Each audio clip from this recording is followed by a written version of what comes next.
రాయచోటి పట్టణ శివారులోని నారాయణ కళ్యాణ మండపంలో అంతర్జాతీయ మహిళా దినోత్సవ వేడుకలు ఘనంగా నిర్వహించారు.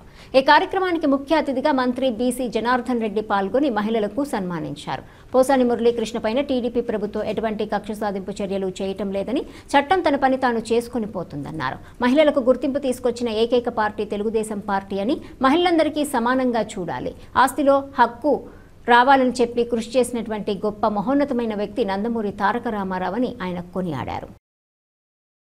నా పేరు అనితా దీప్తి, నేను స్టేట్ ఎస్సీ కార్పొరేషన్ డైరెక్టర్.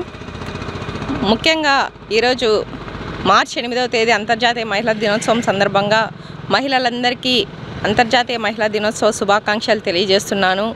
ప్రతి ఒక్క మహిళ ప్రతి ఒక్క రంగంలో చాలా బాగా రాణిస్తున్నారు. అంటే ఒక విద్యలోనే కాదు, ప్రతి ఒక్క రంగంలో కూడా చాలా బాగా రాణిస్తున్నారు. ఇలాగే ఇంకా మంచి మంచి ఎత్తుకు ప్రతి ఒక్క మహిళ ఎదగాలని కోరుకుంటూ మరి ఒకసారి అంతర్జాతీయ మహిళా శుభాకాంక్షలు తెలియజేస్తున్నాను.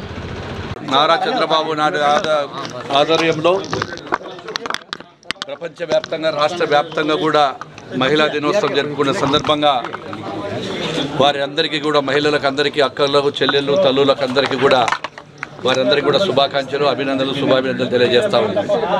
ఈరోజు జరుగుతున్నటువంటి పరిణామంలో తెలుగుదేశం పార్టీ అధికారంలోకి వచ్చినప్పటి నుంచి పుట్టినప్పటి నుంచి నాడు ఎన్టీ రామారావు స్థాపించేటువంటి ఈ యొక్క తెలుగుదేశం పార్టీలో మహిళలకు గుర్తింపు తీసుకొచ్చేటువంటి పార్టీ తెలుగుదేశం పార్టీ. నాడు మహిళలకు అందరినీ కూడా సమానంగా చూడాలి, ఆస్తిలో హక్కుబాటు రావాలని చెప్పి నాడు ఎన్టీ రామారావు గారు కూడా చెప్పడం జరిగింది. వారి తర్వాత వచ్చినటువంటి మా యొక్క నాయకుడు శ్రీ నారా చంద్రబాబు నాయుడు గారు ఈరోజు మహిళలను ఈరోజు గౌరవం లభించింది. రాష్ట్రంలో ఉమ్మడి అప్పుడు ఉన్నటువంటి రాష్ట్రంలో ఆంధ్రప్రదేశ్లో మహిళలను పైకి తీసుకురావాలని చెప్పి ఈ పొదుపు సంఘాలను కూడా సృష్టించి వారందరినీ కూడా ఇంట్లో వంటకే పరిమితమై కట్టెల పొయ్యికి పరిమితమైనటువంటి వారిని ఈరోజు దేశ విదేశాలలో తిరుగుతున్నారంటే ఆ ఘనత శ్రీ నారా చంద్రబాబు నాయుడు గారిని గర్వంగా చెప్పగలుగుతున్నాను.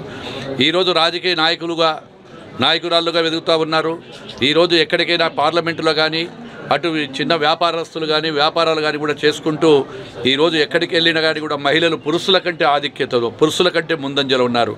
ప్రతి విషయంలో కూడా వారు అటు చదువులో కావచ్చు, ఇటు పారిశ్రామిక రంగంలో కావచ్చు, అన్ని రంగాలలో ముందుకు వస్తున్నటువంటి వారిని ముందుకు తీసుకురావాలని చెప్పి దృఢ నిశ్చయంతో ఈరోజు తెలుగుదేశం ప్రభుత్వం ఉంది. అన్ని రంగాలలో వారికి ప్రోత్సహిస్తాము. రాబోయే కాలంలో మహిళా శక్తిమణులు కూడా మహిళలు ఎదుగుతారని చెప్పి కూడా ఆశిస్తా ఉన్నారు. అన్నమయ్య జిల్లాలో అనుమతి లేకపోయినా మద్యం విచ్చలవిడిగా అమ్ముతున్నారు, అధిక రేట్లు కూడా వసూలుగా ఆరోపణలు ఉన్నాయి. కాబట్టి అన్నిటి మీద ఏదైతే విచ్చలవిడిగా ఎవరు అమ్మినా ఎక్కడికి ఉన్నా కానీ కూడా ఈరోజే జరిగే రివ్యూలో ఇప్పుడు ఇందాక కూడా ఎస్పీ గారు కలెక్టర్ గారు కూడా మాట్లాడుకోవడం జరిగింది. ఖచ్చితంగా వారి చర్యలు తీసుకుంటాం. వాళ్ళ మీద సంబంధించిన షాపులను కూడా క్యాన్సిల్ చేస్తాం.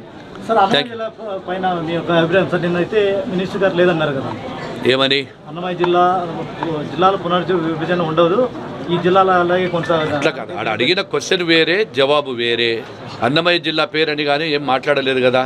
అన్నమయ్య జిల్లా పేరని ఏమైనా తీశారు ప్రత్యేకంగా? జిల్లాలో పునర్విభజన జరుగుతుందన్నారు కదా. అక్కడ అడిగినటువంటి క్వశ్చన్ వాళ్ళు సందిగ్ధంగా సరిగ్గా క్వశ్చన్ వేయలేదు కాబట్టి ఆయన అంతవరకే ఆన్సర్ ఇచ్చినాడు. అవన్నీ కూడా ప్రభుత్వం అన్ని ఆలోచన చేస్తుంది. ప్రభుత్వం ఆలోచన చేసి నిర్ణయం తీసుకుంటుంది. మీకు చెప్తున్నది అర్థం ఏంటి? ప్రభుత్వం ఆలోచన చేసి సరైన నిర్ణయం తీసుకుంటుంది. అందరికీ సౌకర్యమైనటువంటిది, ప్రజల ఆమోదయోగ్యమైనటువంటిది, ప్రజలకు అందరికీ అనుకూలంగా ఉండేటువంటి నిర్ణయాలు తీసుకునే ప్రభుత్వం మాది. రాత్రికి రాత్రే ఎవరికి సంబంధాలు లేకుండా ఏమి లేకుండా విడదీసేటువంటి ప్రభుత్వం అయితే మాది కాదు. ప్రజలందరికీ తెలుసు ఆయన నోరు మంచిదో చెడ్డదో.